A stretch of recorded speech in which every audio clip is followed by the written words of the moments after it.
عمود مزغطينه.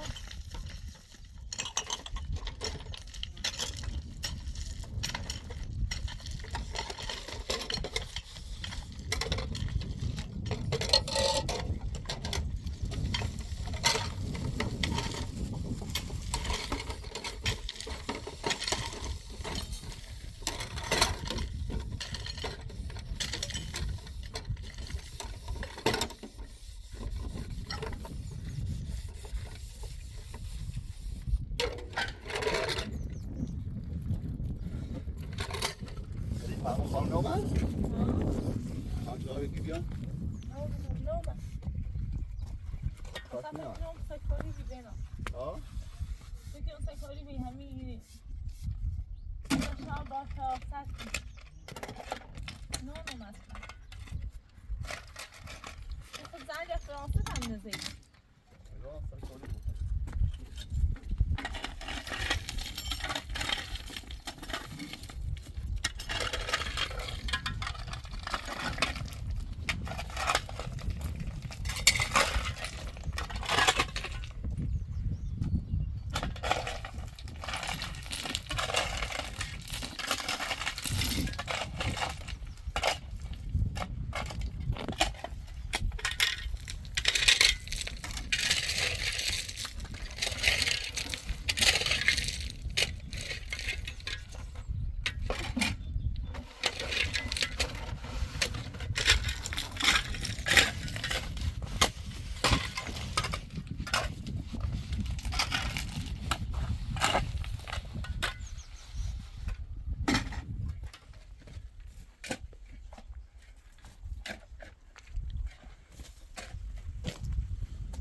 بیاده وارد نه این دست میتونی همینه بهتر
دست بگو کناره سب طبعا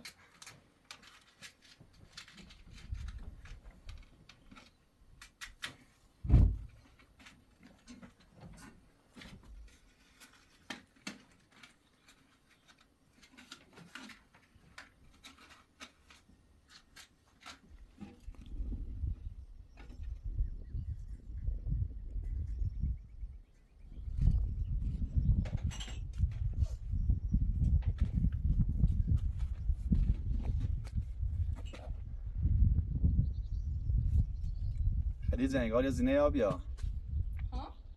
یا زینه آبیا زینه؟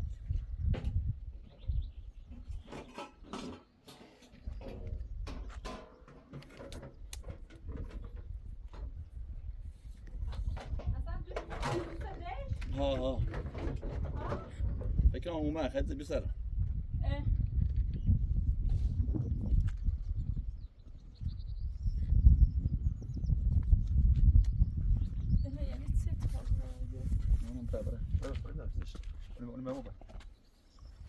اونو بیا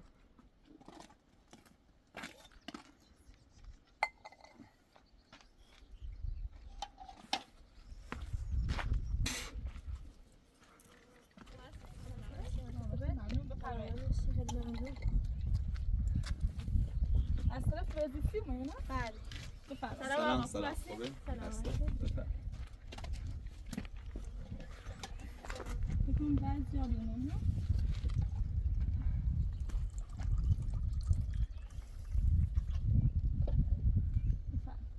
بفرمایید. طبعا داخل بشیم.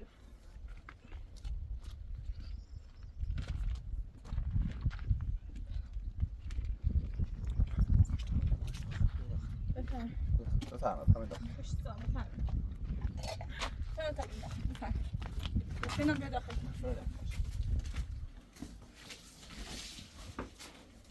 بفرمایید. بخشینی ما وضع درست حسابی ناریم. خواهش می‌کنم چه.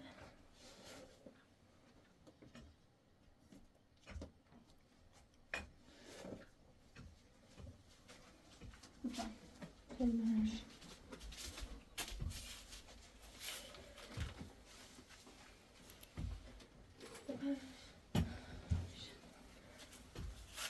راستش اینا بیشتر قد استرس داریم وقتی تو زنگ زدی اصلا نمیدونم اما نه نه فقط یه بحث خانوادگی.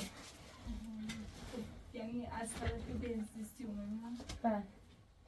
شما خانم بهنام هستین؟ بله فقط به دوش وقتی زنگ زدی فکرم داد که آراز یکی ما بله، قبلا می‌شناسم آراز. سرپرستیش و تصمیم گم شو آدم بود آراز یعنی آدم بود آراز نیست؟ نه در من آراز نیست. یه بحث خانوادگیه. به شوهرت بگو بیاد. بهنام بیا ده الان یه چند روز از هم درگیر کارمونیم بعد دوش هم زنگ زدی قد استرس گرفتیم. نه نگران نباشی.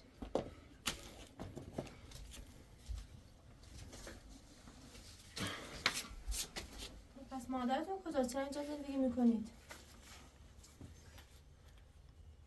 خود داستانش طولانیه خانم خود با دوی مشکل داشتیم سر ازدواجم و زینه هم خدیجه در نتایزم تشخیصیم بس اتفاقا افتاد مجبور میه رو خب شما دنده گفتین از طرف بهزیستیه خب چه کار اینجا پاش گوشی بدین فرس دویم نکردی فرست آره بحث چه خانوادگی کار در بزیستی مورد داره؟ خودتون و مادرتون و ما فکر کنیم در مورد آرازه ما قبلا بچه سرپرستی گرفتیم بله میشناسم. بعد خاطر این فراستمون نمیبیام دویم بچه ته خدیجه سیبو یا مشکلات چنین نه در مورد آراز نیست. بحث خانوادگی خودتون و مادرتون و یه شخص دیگه. خیلی بچه نماید چه بزرده الان تا آماده بود. خب بفرما خانم چه کار مهمی که ما باید داشتیم ما نیست نه اینقدر ترس هستیم استرس شو ببینیم اول چند تا سوال باید ازتون بپرسم که بفرمایید. مهم بشه. شما از گذشته‌تون چیز یادتونه؟ مثلا چه از خانم پدرتون پدر ما وقتی 10 ساله دیگه رحمت خدا را بعد خون با دوم زندگی کردم فراست. چرا با مادرتون رابطتون بد شد؟ خوب بیریم رابطمون خیلی خوب بیریم تا قبلش که من با خدیجه آشنا بودم قصد ازدواج با خدیجه داشتیم دیگه اول مخالفت که ما با هم ازدواج کنیم ما دیگه بالاخره باش فشار آوردم چون ما با هم عروسی کردیم ما مشکل دنیا مشکل ناباروری به هر چی نسیم بچه داره بود سیمی و فراست با خدیجه بس شد بارها جلب شده اتفاق سیما افتاد در آخرت نوبی که با بین ما و خدیجه یه نفر انتخاب کنیم بخورم هونن و موسیقان آواره که تو اموال بوم هم لنزه نام خوش الان ما هیچ نداریم من هیچ خبری از مادرتون نداره؟ هونن فروز چی خبر نداره؟ نه رفت روستا احتمال زیاد تایمی اقوامش تا جوال زندگی کنده هونن فقط ما سه و ما شرط کیف که یک خدیجه تیتو بعد من فراموش کنیم تایمی بره هزار اتفاقات ما همین زندگی کنیم مجبوریم فعلا این روز اصلا مادرتون هیچی در مورد گذشته‌تون هیچ در موردتون صحبت نکرد؟ اتفاقایی نه؟ منظورت چی خانم خود در مورد چه باید صحبت کنم با ما خب راستش آقا چند روز پیش مادرتون اومد اداره بهزیستی یه اسنادی میخواست آتیش بزنه گفت اصلا از بین بریش کسی نبید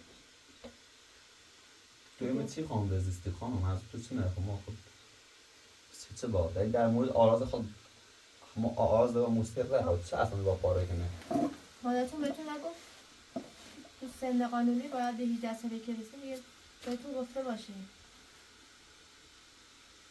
میفهمم خب با چه موضوعی میگوسته حتما رو که میزنیم همیشه نه باید اینو مادرتون بگید خانم ببخشید میشه اصل مطلب رو برام ما ببینیم اصلا ببین ما نه خود ما نه بیشتر از این نترس ما نه استرسی نگو اصلا نترسید چیز الان چیز شما مهمی که هست دقیقاً ولی خطرناک سیتی نه اصلا نشون ما به داخل بزیستی جریان سوی چی الان من خودم هم پنهونی اومدم اینجا از اونها اجازه نگرفتم خودم اومدم بتونم شماهاتون رو از یکی پیدا کردم چون واقعا مادرتون اومد اونجا میخواست گفت میخوام این اسناد رو آتیش بزنن از بین ببرین این فقط یه اسناد رو سوال چرا؟ اسناد چیه؟ خب چه اسنادی؟ خب چرا سیزی ترسی ما میگی؟ خب این باید مادرتون بهتون گفت تو سن 18 ساله که رسیم با این من فکر کردم بهتون گفته یه چیزی بخیر کنی چی؟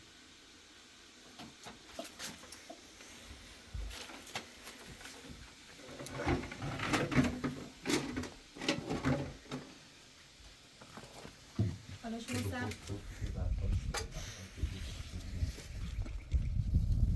وقتی هم مادرتون تو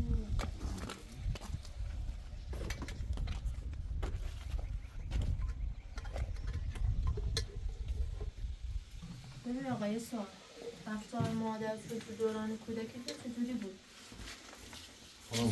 واقعا خودتون مثلا حس مادری بهتون بله اصلا هیچ خب یعنی چه حس مادری؟ خود دوی منه خب ما واقعا داخل بچه تا قبلش که بخوام با خارج آشنا بوم هیچ کم کس نداشتم یعنی قشنگ یه خانواده کامل داشتیم اما وقتی دیده پدرم رحمت خدا را ده همه چی به دست دوی میگم واقعا هم هیچ سیستم سین و کوتاهی نکرده همه چی نه حتی صابون هم دش بیده اما که با اون دلاس رسیم ولی هر مشکلی داشت هرچی میگه اصلا نباید داره روسی کنیم چون قبلا بوی خدیجه و بوی مالی خودی باید مثلا مشکل داشتن یه سام که بوی خدیجه بود و بوی می با کینه داشت سمیوت دو نام به چشم بیده یه اتفاقی ده واسه نداشتم ما وزور ماده وزور باید روسی کردیم اما دیگه از وقتی ده ما خدیجه روسی کردیم دیگه مشکلات ما درست و بخاطر رابطه موضوعی ده مثل قبل نبودیم بارها اتفاق ما پیش اومد پلیس کلانتری همه چیز هم اتفاقی که شما فکر سیما هست اما 3 کیلوم قبلا ها رفتش خیلی خوبی الان دقیقا شما چه با پنهونی شما بینی رو بدیم میفهم الان ما با سال فرض من همیشه میگم همین الان دوی من بخوام برم فقط دیگه نباخه با خزینه که خودت نبیرو دیگه یه خودت نبیه و هر چیزی که بخیر در اختیارتونی الان شما این همه سوال ما پرسی چه دلیل داره شما این سوال ما بپرسیم الان شما چه با خودت نمیرید پنهان میبینید خب یه قضیه هست صبر کنید بهتون میگم. خانم سیچه واقعا میخوای مثلا چیز حرف میزنی چیزی میخوای بیچه اومه سیچه اگه واقعا نکنه مثلا بخوای از طرف مثلا فلسطینی بیایی نه آقا اینطور ببینه نیست. خانم همین الان بهتون اگه از طرف دویم اومدی خیلی دوباره ما رو برگردونی همین الان به همین رای که برای تهش بگو هیچ راهی ناره بین هم خدیجه همدیانه خان تا آخر من تهی کن نه هیچ آقا کم این که قضیه جداشو اصلا بکنی ربطی به مادرتون و خواهر خب دلیلش نه خب شما سه با مختانه ببین بینید یه واقعیتی هست باید شما بله باید بپذیرین این واقعیت. اصلا نمیدونم چجوری بهتون بگم این واکنشتون ببخشید شما نمیدونم زودتر چی. این واقعیت رو بگید ما خب، احساس بگم، چیز صبر خوب کنید. خدا. اصلا نمیدونم واکنشتون چیزی وقتی بگم. چون موضوع چه میخوام واکنشون بدم ببین آقا شما الان که از اداره بهزیستی اومدن پروندهتون دوباره الان این یه ماه میشه دارن چک میکنن. شما پسر خانم فراست نیستید، شما پسر خوندتید، شما از پرورشی آوردن. خانم چه حرفی زنی شما آقا این واقعیته. چطور الان من 2 ممکنه؟ ماه از روی پرونده شما دارم کار میکنم. خانم ببخشید ما از تلاش بس همینه، مادرتونم- اینطور نبود اصلا به آها، نام اون خانم فراست واسه همین. چیز داره خانم یه حرفت سنه من شناسنامه دارم و همه چی دارم منظور شما سنه خب آقا مگه میشه نکنه دروغ خسته که بگی؟ خانم نکنه واقعا از طرف فاست بمری نکنه دوباره از طرف نه، یه از- نقشه شیده بون اگه قضیه من اصلا فراست هیچ حوصله سی نقشه سی ندارم سی فراست ندارم دوباره بخواست راه من نیخوام دیگه آقا اصلا ببین واسه به حرف ببینیمش من گوش کن. اینطور که شما میگی نیست. من که اولش اومدم گفتم فراست من میخواد پرونده ها رو بسوزونه، بخواد کنن نابودش کنه. خب سی چه برم خب بهتون میگم حالا من دارم واقعیتون اصلا هیچ ربطی به مادرتون نداره این قضیه. من خودم پنهونی اومدم اینجا. خواستم هر چی خانم بگم قضیه رو حرفای بدونی. شما ببخشید یه لحظه عجیب من هستن بفهم. خب ولی اصلا من تو باور کنم مثلا حرفای شما باور نکنم خب نه. آقا خودم هم بسیار. باشه باور نمیکنم. من هنوز ببخشید. هیچ مدرکی نیاوردم ولی مدرک های میرم میارم از اداره بهزیستی. فقط- فقط اومدم اینجا باهاتون حرف بزنم ببینم واکنشتون واقعا چجوریه. ببخشید ما هم آراز خیلی میشد ما هم اونو ببین. آوردیم ولی اینطور چه نبود یعنی چطور ببین ممکنه خانم بنا ما همه چی رسمی ما شناسنامه دارم داخلش رو همه چی قیدی که اسم پدرم کیه اسم مادرم کیه همش نشسته الان آقا، شما این الان همه شما می‌دونی. ولی سینومنی رو اصلا بدون هیچ نشانی بدون مدی که این حرف ما بزنی چه که مثلا باز زنده ما رو خراب کنی آقا ما این قطع بحث این یقین نیست دارم که زندگیتون خانم برای خراب بشه. خدیجه واقعا با اینو دارم باور کنم خب خانم شما بی زحمت چویتون رو بخریم از طرف هر چومینه البته اون فراست دو واقعا من حتما از خودم هم طرف ناراحت شدم. من اینو کارو خدیجه واسه انسانیت ببین خانم نه اصلا هیچ دردکار نیست یه حتما دوباره توته از طرف فراسته برای قشنگ ما خود میخوام بیت کنم شما که مثلا چوی نخرین قشنگ برای طرف فراست بگو به نام بیا هیچ رفت حاصل شما رو ببینید بگه هر نقشه بریزی هر چیزی هم بریزی ما قبول آقا قبول نیست میدونم واقعا واسهتون سخته. خانم چه حرفیه تیه تیمار زنی بعد این همه تیمار زنی یه حرف زنی ما ولی این قضیه ربطی به مادرتون اصلا نداره.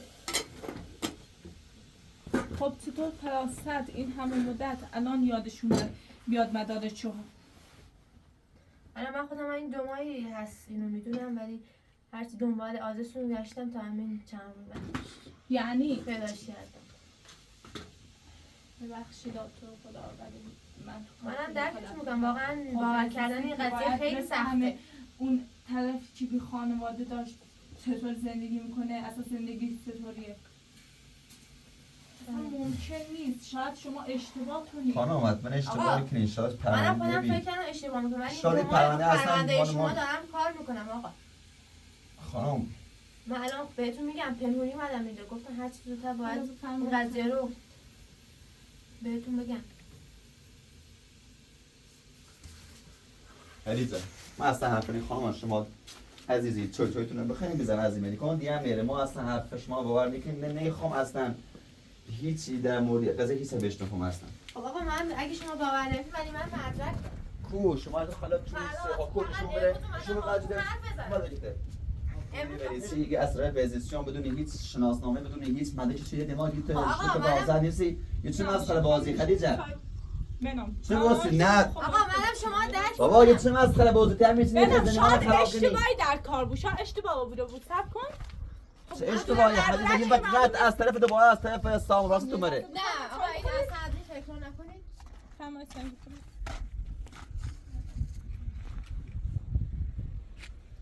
الان بشین کار کنید. نه من نمیخوام این معمول خانم بی زحمت بیاین برنس خدیجه شما شوهرتون رو قانع کنید. من دارم بفرما آقا حقیقت ما رو میگم. بنام شاید اشتباهی در کار بود اصلا سب کن. من مدرک الان بهتون میگم 2 ماه رو پرونده شما دارم کار میکنن. یعنی چطور ممکنه؟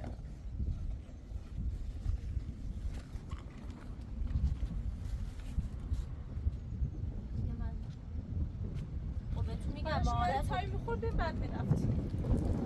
گفتم مادر تو من اونجا گفت پس خودو بسون من راهنما انسانیت خودم خوبی کرد اومدم بهتون گفتم. خدیجه این خانم بله با من میخوام دوباره سکو من میخوام زنده خدیجه این دوباره نقشی میخوام دوباره موتور و هم جدا کنه من میخوام اتفاق بیفته آقا این ربطی به خانواده شما نداره به خدیجه رایش که برام میخوام رایش که میخوام واسی رو سنسا کن آروم کن باش. آقا من میرم ولی این حقیقت داره دیگه اگه میخواید بپذیرید ببخش خانم. مثلا چطور ممکنه؟ این همون مدت الان به نام الان خب دیگه بس سرنوشته 6 سالشه. چطور متوجه نبودی؟ خب مادرتون بهتون نگفت من این 2 ماه خودم فهمیدم.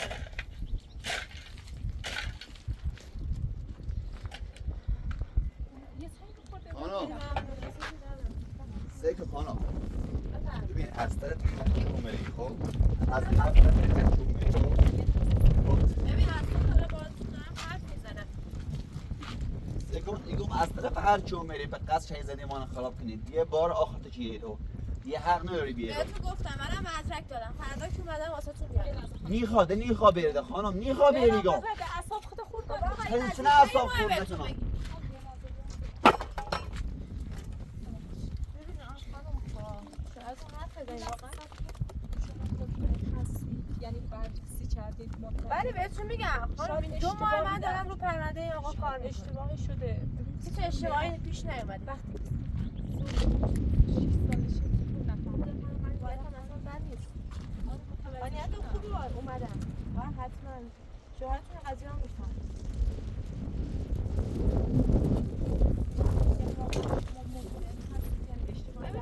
این بار چندمه بهتون میگم من میگم 2 ماه رو پرونده آقا دارم کار میکنم. شما میگید 26 سال ببین من 1000 تا از این پرونده ها دارم. من حتی 30 ساله هم داشتم که دارم خودم پرونده داشتم.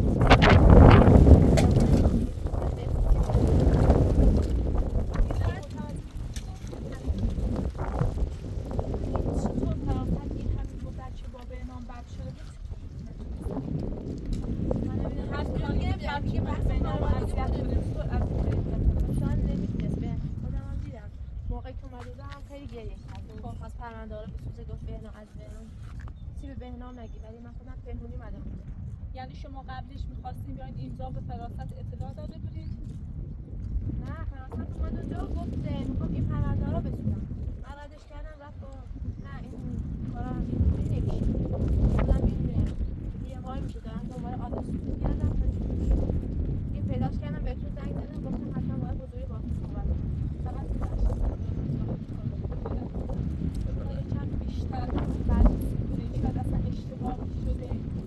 من 2 ماه پرونده دارم کار میکنم ولی بازم دوباره خب باشه حتما بیشتر ولی حقیقت داره دیگه من حقیقت نمی‌دونم. باشه ببخشید تو رو خدا خواهش خدا سلامت.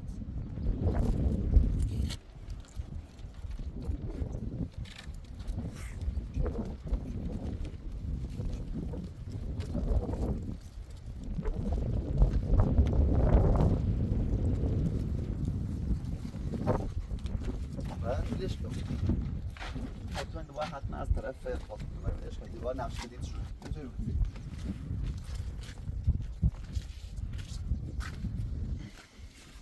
بنام ولی این رو از طرف فراست نمیدید خیلی مطمئن حرفیزی یه نفر به خوابی ها خب کارشناسایی داره مدرک داره که مثل خانه باشه حق نمیده کی بلام کن بعد بلش کن خدیجه بلش کن مطمئنم دوباره خواهی نشست که موتو میکشم دوش گست شده بخواه ماها شده بخواه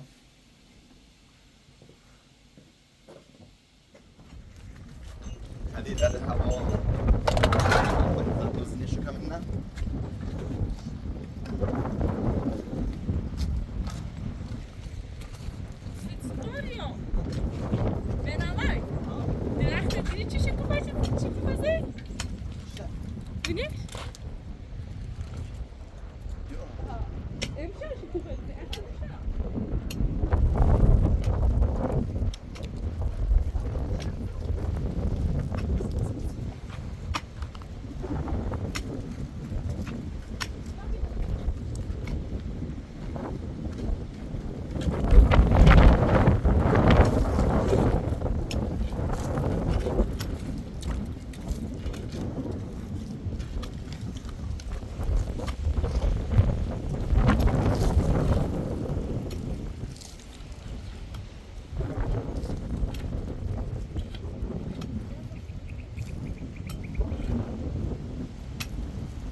نه وای نمیتونم نه نمیتونم خب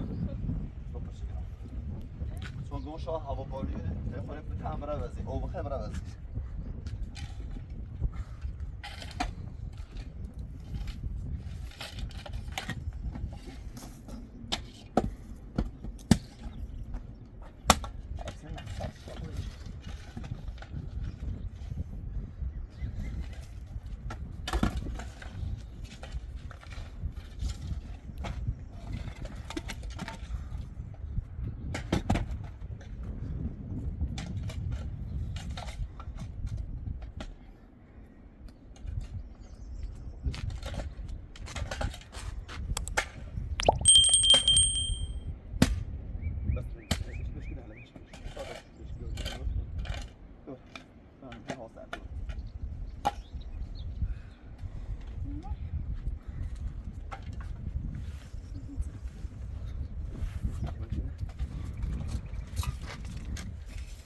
تمام این خالی کنم نه؟